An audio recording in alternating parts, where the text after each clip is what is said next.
I'm about to go out. It's nice and early in the morning here. Yeah, Sunday morning. Probably not even had your breakfast yet, Steve. Oh, I managed to squeeze in a bite to eat. Brilliant. All the kids are So, now getting up and starting to create havoc. I can hear them all bouncing down the stairs now. well, this is a different perspective on your usual vlog setup. You usually get to see it from the other perspective. Yeah. Yeah, I don't often sort of come on camera, to be quite honest. I'm a bit like you, Richie. Yeah. I don't quite have the face. Well, I'll take that as a compliment. Anyway, it's good to meet you all. I feel like I'm sort of amongst internet royalty.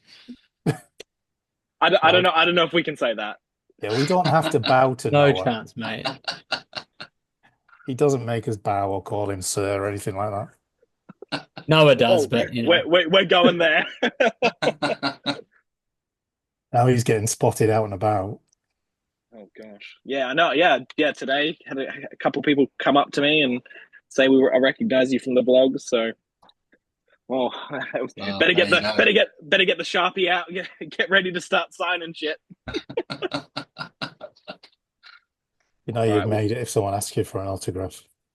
That'll be the day. The day that happens, I will quit Bricklink and go full time YouTube.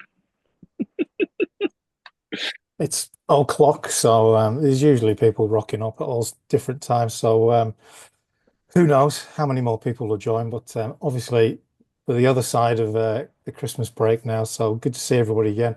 Good to see you, Shannon. Good to see you, Hibiscus Bricks.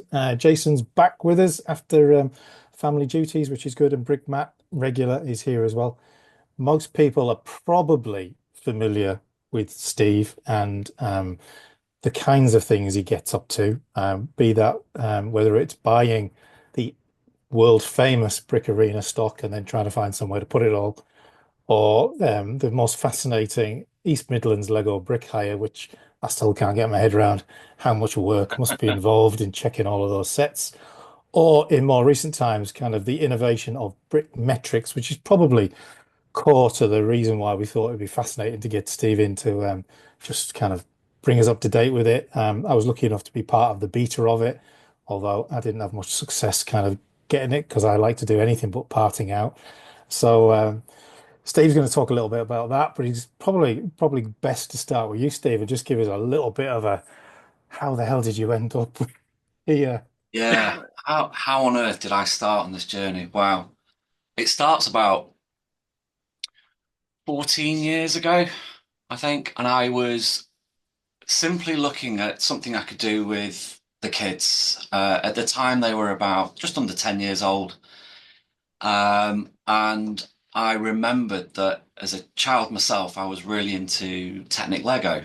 And I was looking around on eBay for older Technic Lego sets that I used to enjoy and thinking I would rebuy them and maybe get the kids interested, cranes, cars, that kind of thing. And I stumbled across somebody selling one of those pneumatic blue air tanks. I don't know if you're familiar with those. They're back from 1990s Technic Lego. But the customer was selling, the guy was selling it for about £25. And I was like, wow, that's a lot of money for just a Technic piece. And then in the next listing, I found someone selling a little job lot of Lego. And in that job lot of Lego were two of those blue tanks. And the guy wanted 30 quid for it. And I just, boom, I'll buy that for 30 quid. I'll sell the two tanks. I'll make a bit of profit. And then 14 years later, I've got this. The first sort of 10 years, I was trading purely on eBay.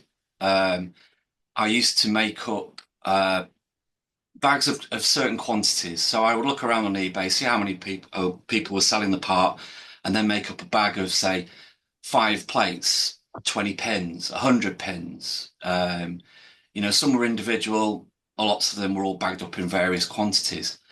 And I just used to store them in jiffy bags. I had shelves, and I just grew eBay. My feedback was about 16,000 when I stopped. And I stopped purely because eBay kept changing the rules. They kept changing what they wanted you to do. And one of the biggest stumbling blocks with eBay was they wanted you to offer free postage. Give free postage and we'll move you up the search listings. And if you're selling a part for for £1, because that was my price point mainly, £1, how on earth can I offer free postage? So it meant all my buy it nows went up to sort of £1.99 at the time. And that meant when people bought multiple lots, they paid multiple postage, and that didn't sit with me. I didn't agree with that. I thought it was wrong. So I quit eBay and moved straight over to BrickLink. I decided to become a BrickLink seller.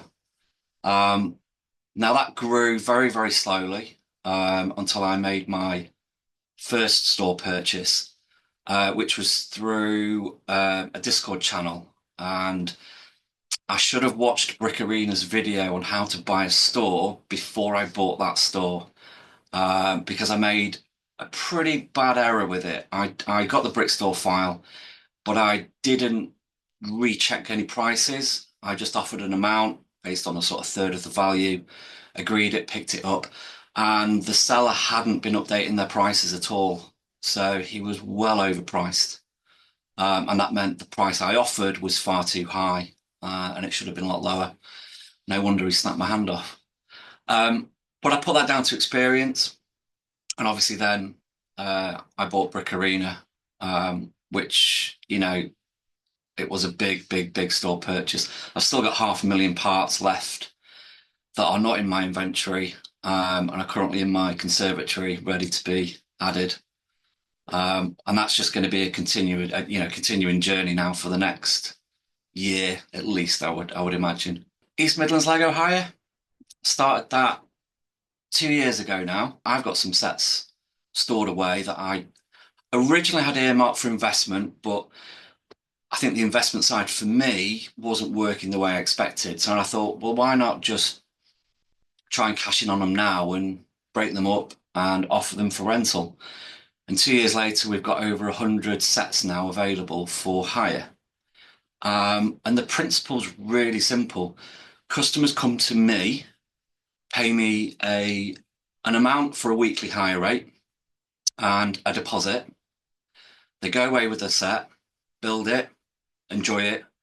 They reverse bag it and bring it back to me. I check the minifigures and any rare parts, and then I offer it up for rental again. That's it.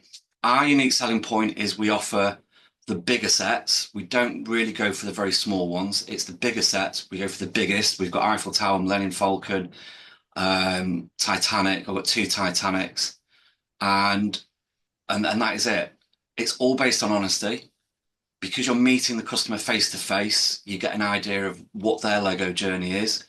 You get lots of families, and touch wood, lots of honest people. And I've not had any issues with any sets being missing, hundreds of parts. I've not had any minifigures go missing.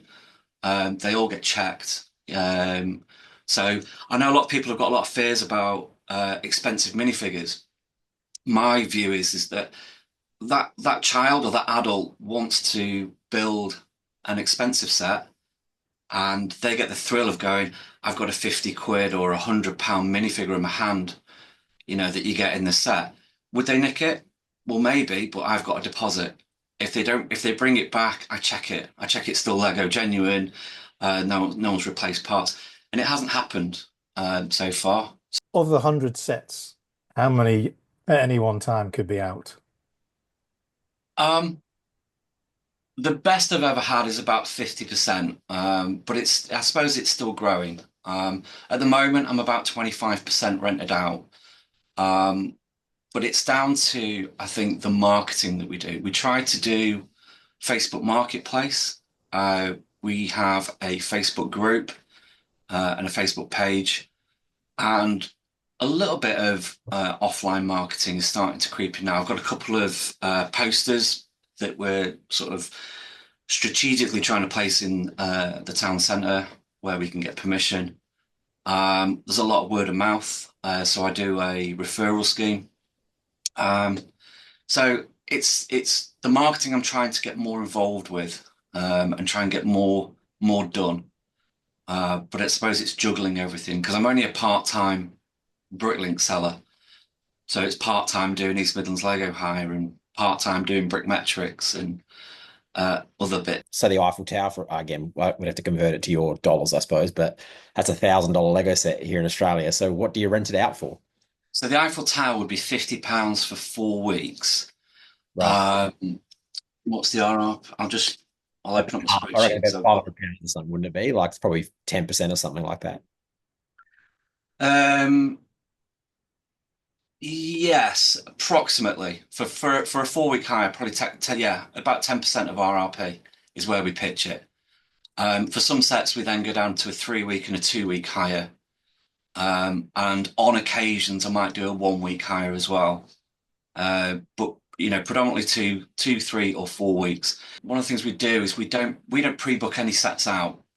Sometimes I get a customer saying, "Can I book this set for a half-term holiday with the kids," which could be 2 months away. And unfortunately, we don't do that simply because we like to give the customer the flexibility to return that set at a different date. So they might get into the build, they might be building Titanic. Their personal circumstances might change during that build, and they might simply not have enough time to build it and then reverse bag. So they've got the option of extending the hire. There's a fee that we give at the start, so they can extend it week by week until they're ready to return the set. And at that point, once it's back, I've checked it, I then release it for hire again. And that's why we don't pre-book anything, because I've never wanted to a customer and say, "You need to return that set today because I've got to get it ready for someone tomorrow." Yeah. And that just puts pressure on me, puts pressure on them. And I think that would inflict a poor rebagging process on that customer. They simply just go, "I haven't got enough time, shove it in the bag, I don't care, send it back." I can't check it.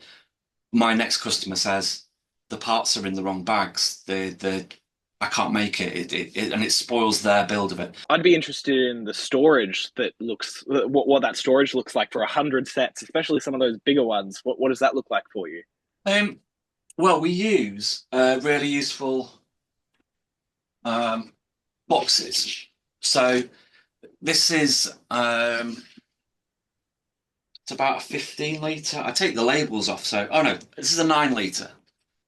So I think you guys use really useful drawers and boxes over there, don't you?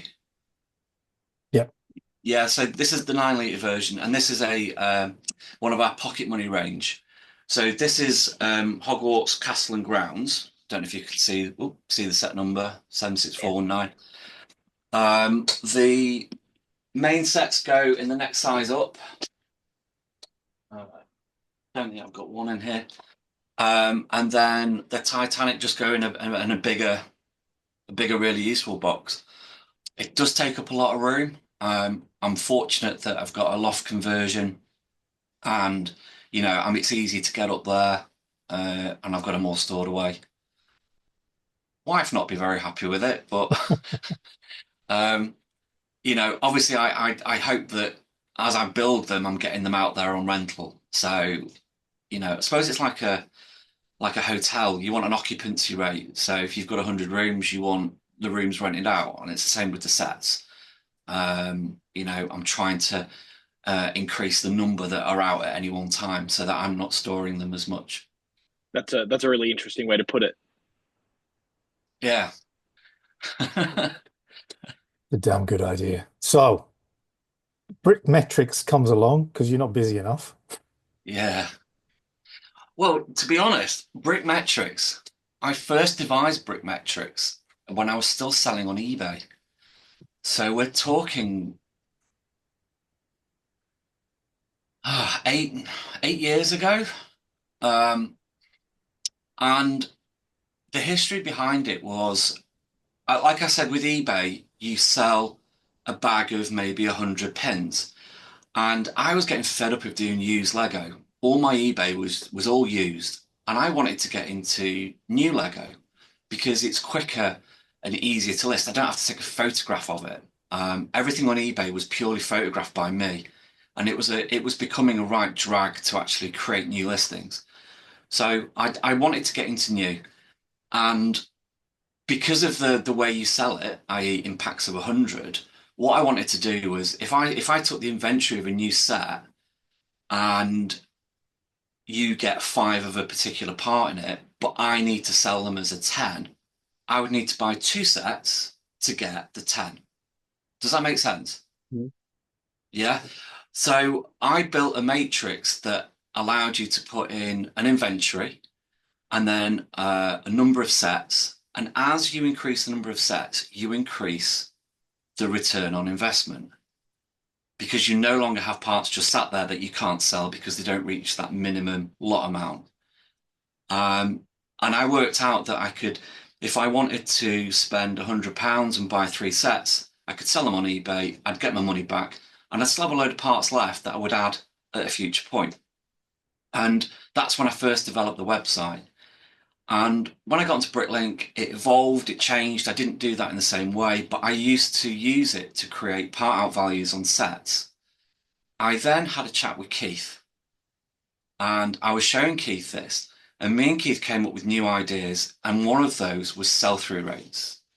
And adding the sell-through rate made a big difference, because all of a sudden we were looking at sets, we were looking at how popular the parts were within that set, and we completely dismissed the 3 times part out value that everybody talks about.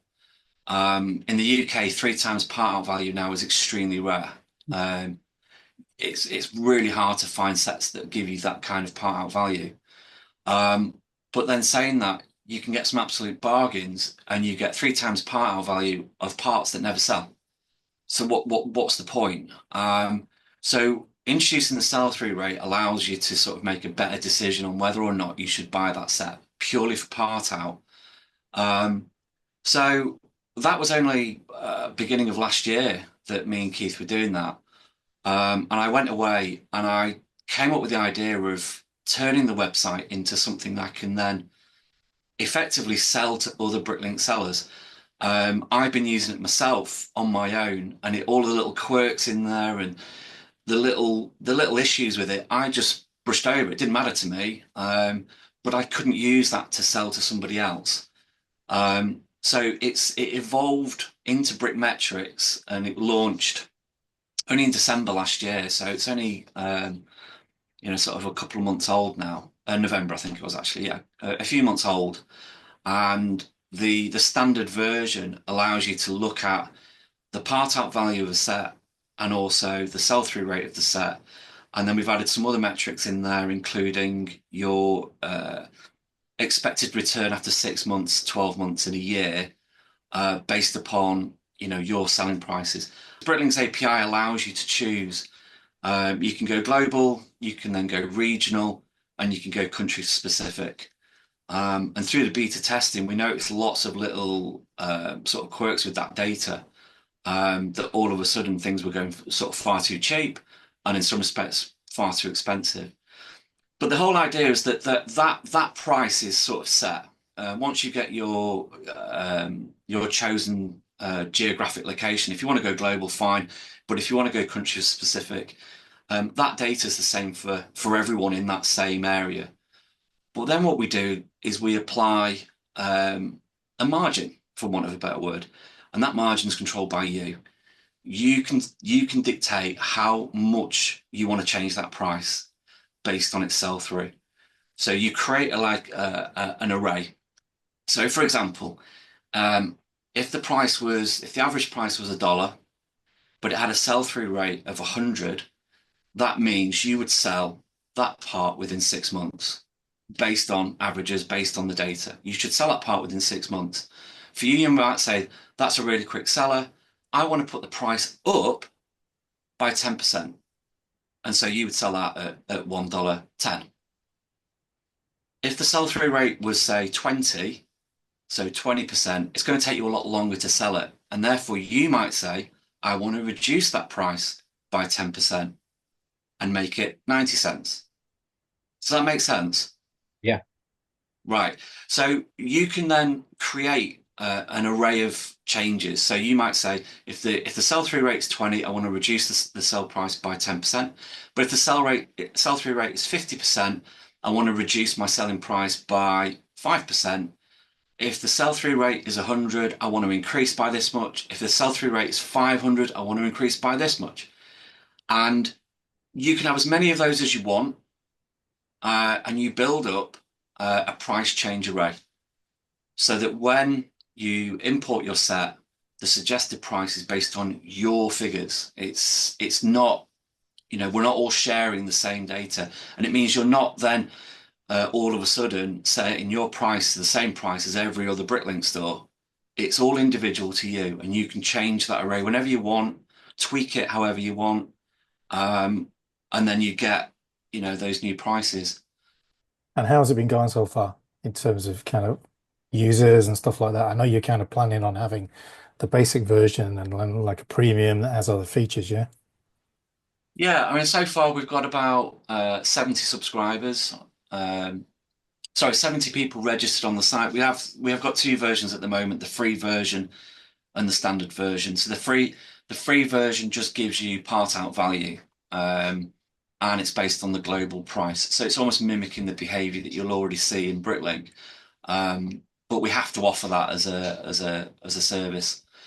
The standard obviously allows you to do part out values with used and new sets and change prices. The premium version is then moving on to your entire inventory. So we're looking at the same functionality, but with your entire inventory, so that you can apply these price changes to everything in your store. So we're currently working on that at the moment. And there's another feature where, because we now know the sell-through array, the sell-through values, we can now calculate and work out the most popular part. So what we've got is a top 250 parts based on the sell-through, right? And from that, you can create a wanted list in Bricklink. And from that, every time you purchase in Bricklink, you can refer to your top 250. And what I've done, because I've been using this for a while now, but it's again, like I said, it's in my version of it where there's a few sort of anomalies or tweaks that I do. It's not ready for mass market. But what I do is I apply a margin. So, for example, if we've got a part that's got a massively high sell-through rate, it's really, really popular, I want to buy that. We know what the average price is. I want to buy it at a margin below that. So I might say 30% below that price, I will buy. And that goes into your wanted list. You can add that in. You can add that in now. You can add in your max price. I can add in a comment that says this is the current average price. So when I look at people's stores, I can see that information and I can see the price that they're selling at. And when you go through a wanted list, you can say ignore all stores that are below or above that price. And what I end up finding is when other Bricklink sellers say, we're doing a sale, we want to clear some stock, I go into that store, I go into my wanted list, and I look to see if the prices match. If the prices are cheap enough, buy. Easy. And I'm buying the top parts from the top 250 highest sell-through rates that I know of to add into my store. And therefore, you've got that margin, 30%, 50%, whatever it is you want to set it to. And that'll be a premium feature soon. It's a great project, and it is kind of a tool that probably people have different parts of, or like me, kind of pieces of paper everywhere, trying to do something that kind of is incredibly laborious, but kind of everyone trying to find that nice little formula. What should they part out? What parts should they replenish? What's, beyond the kind of the finding the little golden nuggets and things like that. But bringing it together is certainly a good product, and it was interesting being part of the beta, seeing how you could just pretty much check out sets. That's pretty much how I kind of used that beta, just looking at sets to see which ones I might look to part out as well. Yeah, I mean, like I said, we've got quite a few ideas about how we can improve it and what additional sort of elements we can add to the site. And one of them will be reporting. So at the moment, all you do is you put in your set, you look at that set, and you move on. We're going to add a sort of flag to say, yeah, I actually parted out this set, so that in the future, you can just look at a list of sets that you've parted out and quickly go back to them to check that your prices are still current. Because if you don't upgrade to the premium version, you've only got this list of sets that you can always refer back to. And in my older version, I could look at a report that gave me all the sets that were from the year 2024, for example. So all the sets I've ever added, I could look at that, and I could look at the summary of the RRP, its part out value, when it was added, and have I parted it out or not. And it was nice and easy just to flick between different sets and check my current pricing. That's not yet available in BrickMetrics. Because you don't have enough to do. Half a No, million not at all. parts to get in, 100 sets to get hired out. Where are I'm you going very, to very put all the fortunate. parts? Sorry? Where are you going to fit another 500,000 parts? Well, believe it or not, there's actually quite a bit of room still left in here. When I first purchased the store, I was looking around and I found, well, I've got lots of empty drawers. These ones behind me, they were all completely empty. And in all of the drawers around here, there were lots of spaces. If you imagine a Eureka drawer having 3 compartments, there were lots of compartments that were empty, lots of compartments that only had 1 piece in. So there's lots of space. And because I'm adding the BrickArena stock bit by bit, because I'm checking it for quality if it's used, I'm checking the quantities across the board, everything's getting added bit by bit. And of course, I'm still selling. So I'm still uploading, I'm selling, I'm creating more space, I'm filling the space, I'm creating more space, and it constantly goes. So I'm not at the point at the moment where this room is chocker. So I'm going to keep going. And when I reach that point, other decisions will need to be made. I've already mentioned I've got a building down at the bottom of the garden that needs a bit of a refurb to make it habitable for a Bricklink store.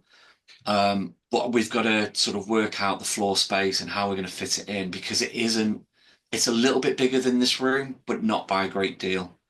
So I think there are further conversations to be had down the line. But for the time being, I'll just carry on doing what I'm doing. I'll keep adding. I've got a bit of space upstairs in the loft where I've got 4 stacks of really useful drawers. That's my overstock. And in this week's vlog, I'm talking about some of the big bulk bins that Keith had. There's about 10 of these, I think, that are just filled with his overstock. So I'm getting all of those added in at the moment. And that will go upstairs as well. So I'll find room in whatever I can. Okay, I've got the figure. So from when I purchased the store, I've uploaded 180,000 parts. An incredible feat. Yeah, I'm trying to remember the date I bought it. It was about 5 months ago. So like I said, I'm under no illusion that this is going to take a while to consolidate. I think I'm just very, very fortunate that I have a very, very supportive wife that's allowed me to take over the conservatory for that stock, but also allows me the time in the evenings to, run the store. I think running it part-time gives me that freedom just to do whatever I want to do at the time I want to do it, if that makes sense. I can just come in for 10 minutes and start on uploading some stock, and it's something I can stop and then go and do something else, and I can come back and I can do a bit of bulk sorting, or I could do, whatever it is I want to do at that time. I try not to be too structured where, I've got to start this task and I've got to finish it, and I'm not going to stop till I finished it. I can stop it and start it whenever I want. And I just try to fill my time by doing this. Do you see becoming full-time as a possibility in the future? Maybe. Maybe. It's a good answer. Maybe. We'll see. We'll see what happens.